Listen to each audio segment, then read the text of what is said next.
O noticiário de hoje está dividido aí entre muitas questões, a transferência de Sérgio Cabral para um presídio de Curitiba, tirando de um hotel prisional no Rio de Janeiro, onde o Ministério Público Federal, o Ministério Público Estadual mostraram aí incontáveis mordomias de Sua Excelência. A peça acusatória divulgada ontem lá pelos procuradores, inclusive citava a Band News FM, que foi a emissora que que denunciou que estava sendo montado um home theater nesse presídio pelo governador Sérgio Cabral e sua quadrilha, que ali está presa, e que num primeiro momento a direção do presídio divulgou como sendo uma doação de uma igreja. A gente foi atrás, descobriu que não tinha doação nenhuma.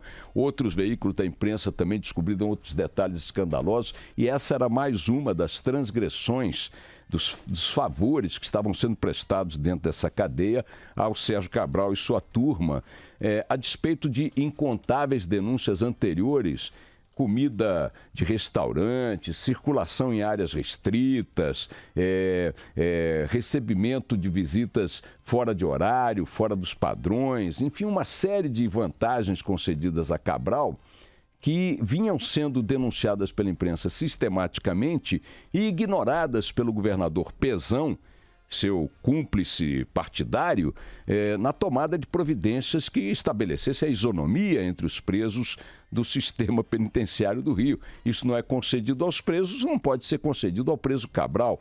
Ontem, um dos procuradores disse que ele não pode pretender transformar-se em chefe de presídio. Ele foi chefe de quadrilha política e tal, mas chefe de presídio não dá para a gente tolerar. E o que sempre me impressionou é que o governador Pezão, que afinal de contas é um governador de Estado, lidando com essas denúncias, foi incapaz até hoje de chamar o secretário de administração penitenciária e dizer: ô Cavalheiro, o que está acontecendo aí? O senhor quer nos expor a algum tipo de crime, de desgaste? Como é que é? O senhor tome providência. Não fez nada. Assim como este mesmo secretário até agora não foi exonerado, o seu subordinado direto na área do presídio também não foi. Ontem houve o pedido de exoneração de todos eles, mas é um escândalo que Cabral continuasse recebendo esses benefícios sem que um governador de Estado, escancarado diante do fato, tomasse qualquer providência. Isso aí, para mim, evidencia duas coisas.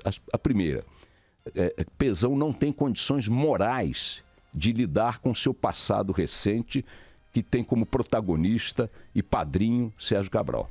Segundo, deve ter muita coisa na mão de Cabral que colocaria Pezão atrás das grades e que Cabral usa para que Pezão não tomasse, ou vinha usando para que Pezão não tomasse providências óbvias contra ele. Contra ele, não.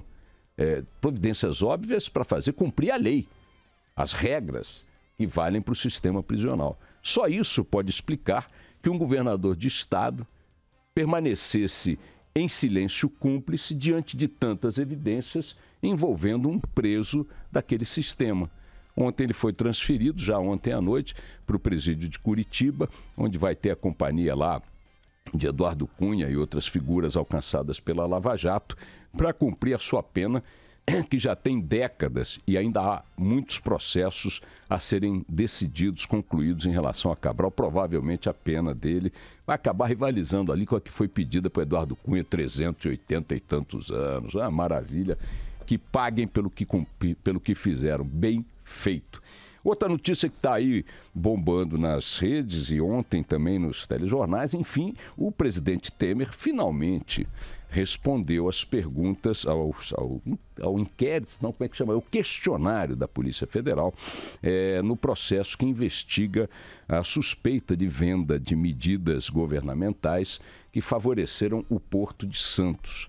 Eu vi que dentre as 50 respostas às 50 perguntas formuladas, Temer negou, inclusive, que tivesse qualquer influência ou qualquer coisa em relação ao Porto de Santos. É engraçado porque o Temer é um político muito antigo e eu sempre ouvi que o Porto de Santos era uma área ali de influência, de proximidade, uma espécie de base eleitoral, de área de influência do parlamentar Michel Temer. Eu me surpreendi ontem com a resposta dele. Eu não tenho nada a ver com o Porto de Santos, está engraçado. A vida inteira ouvi que Temer tinha ali uma base ali de influência política, um reduto eleitoral também e tal. Ontem eu descobri que Temer não tem, eu não sei onde será a base eleitoral do Temer diante dessa negativa dele. Mas essa resposta, como muitas outras feitas pela Polícia Federal, não tiveram a mesma repercussão na imprensa do que 3 delas que remetem a Rodrigo Rocha Loures. Rodrigo Rocha Loures, durante muito tempo, assessor mais próximo do gabinete presidencial, figura de confiança do presidente da República, que fazia ali o seu dia a dia, a intimidade da sua agenda.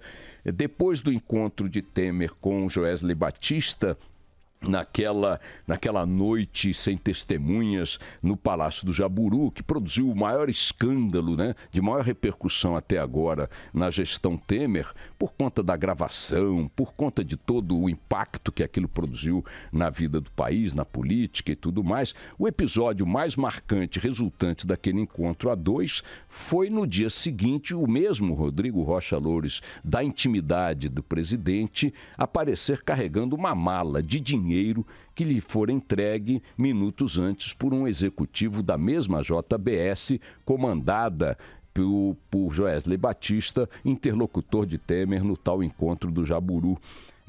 Foi filmado, foi gravado, o diabo a quatro, foi contado o dinheiro, foi apreendido. O senhor Rodrigo Rocha Loures, na ocasião, foi preso, depois foi levado para uma prisão domiciliar.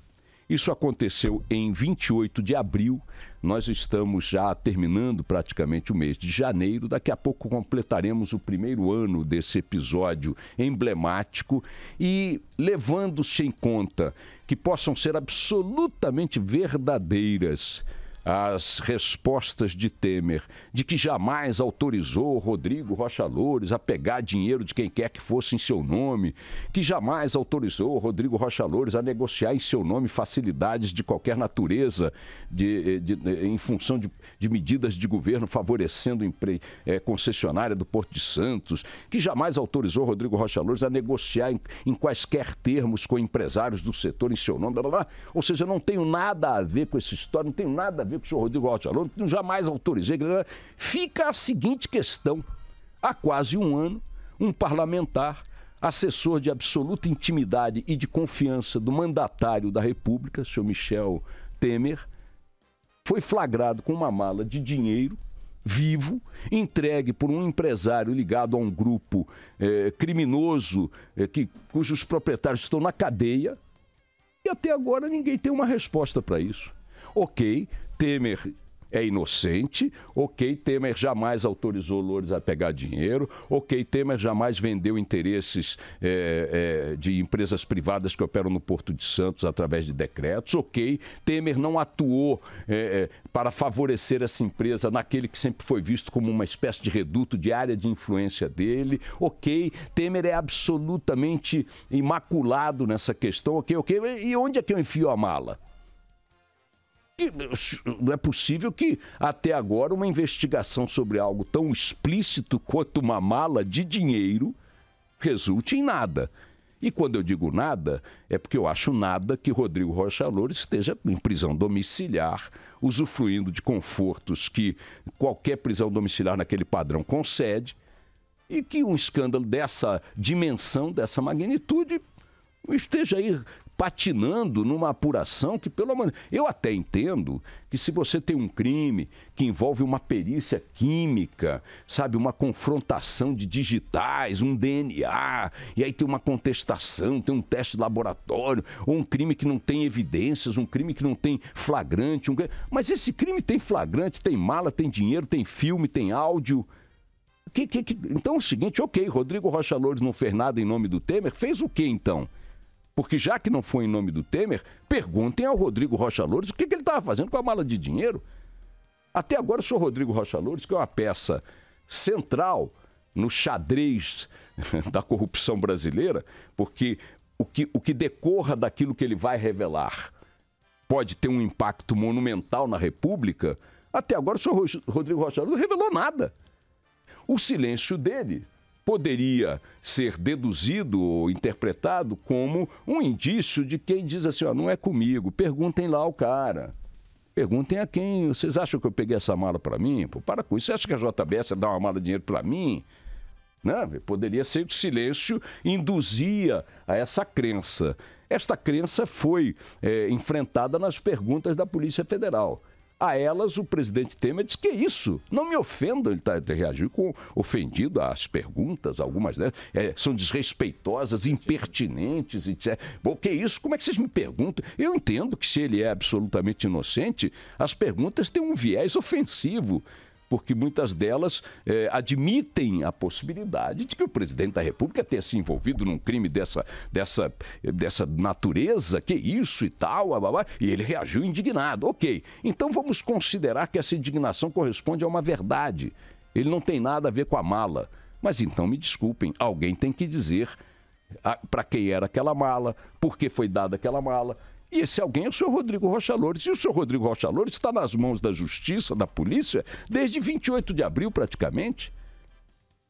Desde abril, final de abril do ano passado, vai fazer um ano, até agora ninguém perguntou, ninguém conseguiu saber do senhor Rodrigo Rocha Loures. Agora, é claro, bota o cara em casa, 3 refeições quentinhas por dia, dormindo com pijama de seda, vendo Netflix, filme pornô, entendeu? Brasileirinhas e tal. Eu não vou contar mesmo, para que eu vou contar?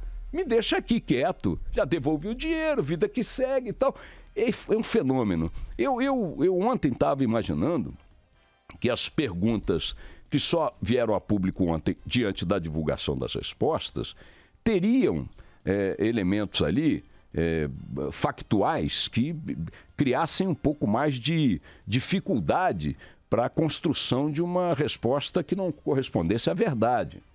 Seu fulano, há digitais na mala suas. Seu fulano, o dinheiro foi não sei o quê. Seu fulano, tem uma declaração do Loures no processo que não sei o quê. Eu também não sei se a forma um pouco difusa como as coisas foram colocadas nas perguntas da Polícia Federal fazem parte de uma técnica de interrogatório e tal. Agora, ok, o Temer diz: jamais autorizei Rocha Loures a pegar dinheiro ou a negociar com empresários. Aí tem no depoimento do empresário uma informação com uma gravação dizendo que tem... E vai haver o confronto entre as respostas do Temer e os fatos colhidos até aqui pela Polícia Federal. É preciso admitir que a forma um pouco branda como essa coisa aconteceu até agora, dando ao próprio presidente a possibilidade de reagir indignado às perguntas, seja parte da técnica, né, de apuração da Polícia Federal. Eu quero contar com essa possibilidade. A hipótese que me escandaliza é que, respondendo negativamente de forma tão peremptória ao seu envolvimento hipotético com esse crime, este crime esteja até agora coberto por uma névoa de não explicações, de não esclarecimentos, um ano depois, quase um ano depois de ter ocorrido. Não estamos falando de um crime de um assalto a uma padaria. Não estamos falando de um eventual delito de trânsito. Estamos falando de um crime envolvendo um deputado federal instalado dentro do Palácio do Planalto, nas áreas mais sensíveis do Planalto, identificado como um homem que atuava como braço direito do presidente, assessor de sua intimidade, de sua confiança absoluta, que no dia seguinte de um encontro do presidente com o executivo de um determinado grupo, pega uma mala de dinheiro desse grupo e é filmado, gravado e tudo mais com essa mala de dinheiro. E um ano depois o país não sabe o que é. Um está em casa, o outro está no Planalto e nós estamos aqui tocando a vida para ver se sobrevivemos com as alegrias de sempre, né? É só isso que eu queria deixar no ar aí. Tchau, beijo.